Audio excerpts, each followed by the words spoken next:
আজকে স্পেশাল রান্না করছি, প্রথমবারের জন্য উনুনে রান্না করব। না মাটনের রান্নার রেসিপি শেয়ার করছি না, কারণ আমরা সবাই কম বেশি জানি। তো সে আজকে একটা ছোট্ট ব্লগ আর কি, তো সেটাই শেয়ার করছি। তো দেখো মশলা টশলা দিয়ে মাংসটা ম্যারিনেট করছি, আর শুকনো লঙ্কা ছিল, কারণ আজকাল কাঁচা লঙ্কায় তো মোটে ঝাল নেই, শুকনো লঙ্কায়। তো সেই জন্য আর কি হাতটা জ্বালা করছিল, তো সেটাই বলছিলাম যে দেখো হাত জ্বালা করছে, এত কষ্ট করছি।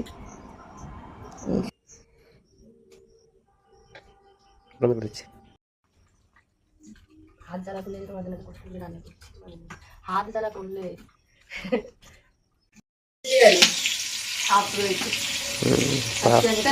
হ্যাঁ আজকে একটা ছোট সাপ ওই দিক দিয়ে ঢুকে গেল, কিন্তু এদিক দিয়ে বেরোলো না।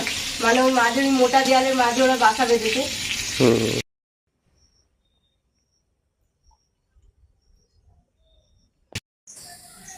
আচ্ছা বাড়ি সময় লাগে তো, মানে আমি কিন্তু রেখেছিলাম রেখে রেখেছি।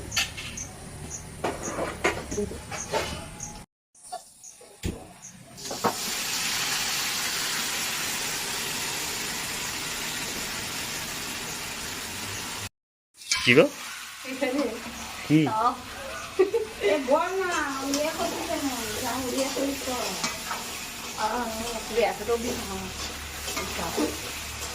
কিন্তু যখন টেস্ট হবে তখন বুঝবে কষ্ট পাচ্ছে না। কালারটা দেখো হচ্ছে উনুনে মাংস রান্নার কালার, গ্যাসের কালার কোনো আসবে না।